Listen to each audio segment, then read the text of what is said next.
Alright, so we'll kick it off with Megan from the Not Independent here. Nope. Alright.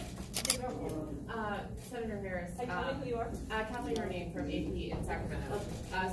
We just had a shooting in California earlier this week, and today we've got another one in Texas. You kicked off your remarks talking a little bit about that, but what do we need to do here? And if you could also talk specifically, in the California situation, we saw, I guess, the perils or pitfalls of two states having very different gun laws. So could you just talk a little bit about that, and also what you think we need to do after seeing that? No, I think you framed it really well, because I've been working on this issue for years and years. I mean, when I was EA and when I was AG, and you're absolutely right. This was always something we were aware of, which is that we could pass those laws in California, but literally, guns, they're so easy to transport across state boundaries that it will have limited effect.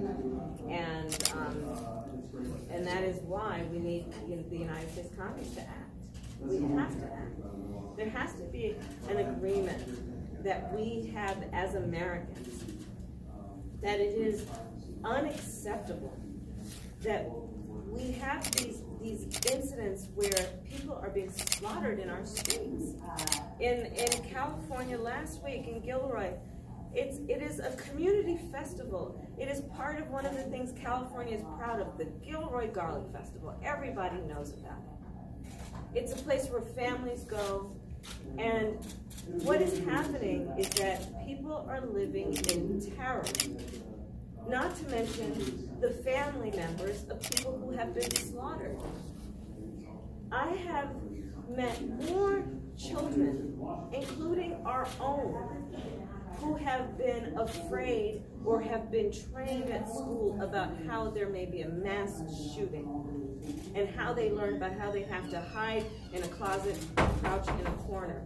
I literally did an event recently, and I spoke, and it was mostly adults, and the son of the host came up to me, and with a very quiet voice, he tugged at my jacket, and he said, "I had to have one of those drills." Our kids are terrorized, and it is within our control to act, and act in a way that recognizes we don't have to tolerate this, and we can do something about it. Other nations have. So let's reject a false choice that says you're either in favor of the Second Amendment or you want to take everyone's guns away. Let's agree. Fine if you want to go hunting. But we need reasonable gun safety laws in our country, including universal background checks and a renewal of the assault weapons ban. It is within our capacity to act. The United States Congress, frankly, has not had the courage to do it. Senator. And I will tell you, when elected president, I am prepared to take executive action. I am prepared to say, and I will say, the United States Congress gets 100 days to pull their act together on this and put a bill on my desk for signature. And if they do not, I will take executive action and put in place a comprehensive background check. I will require the ATF to take the gun licenses of gun dealers who violate the law. And I will put, by executive action, a ban on the importation of assault weapons into our country. We have to take action. But Senator, on the assault weapons ban, a majority of Americans polled in just October said they oppose it. If these massacres can't convince them to support an assault weapons ban, how would you as president? If my recollection serves correctly, a majority of Americans said they didn't want seatbelts in cars. Certain things just must be done for the best interest of the whole. And this is one of them. Senator reports that the shooter is a white supremacist that was inspired by the Go Back to Where You Came From remarks and anti-immigrant rhetoric. As someone who has received that comment, what's your response to full-colored immigrants who are feeling afraid right now?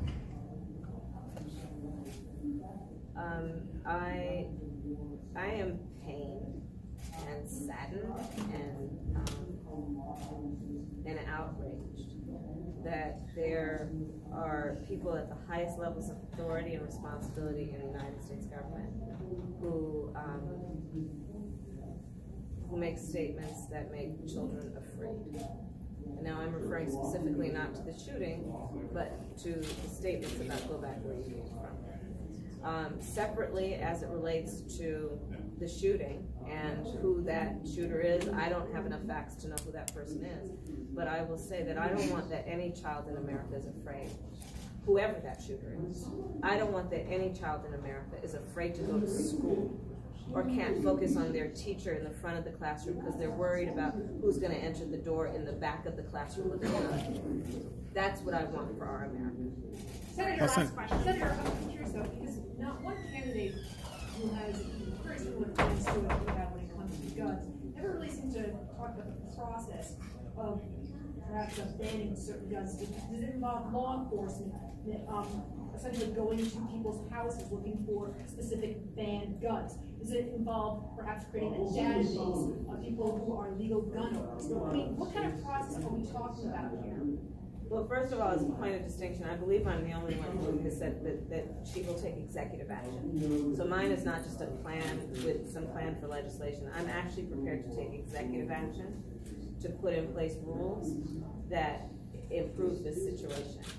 I also have, as part of my background and experience, working on this issue when I was Attorney General. And we put resources into allowing law enforcement to actually knock on the doors of people who were on two lists. A list where they had been found by a court to be a danger to themselves and others, and were on a list where they were precluded and prohibited from owning a gun because of a conviction that prohibited that ownership. And those lists were combined, and then we sent law enforcement out to take those guns. Because, listen, we have to deal with this on all levels. But we have to do this with a sense of urgency, and we have to act. Enough with the talk. And again, I really have to stress, lawful gun ownership, that is one thing. We're talking about something else. And we have to stop conflating and blending all these issues, because they are separate and they are different. And the bottom line is this: our children should not be in fear of going to a community festival or going to school or going with their parents shopping on a Saturday afternoon and in fear that there's going to be some mass shooter shooting up the place. And let's talk about assault weapons for a moment. Assault weapons are weapons of war. Be clear about this. Assault weapons are designed to kill a lot of people quickly. There is no reason that they should exist on the streets of a civil society.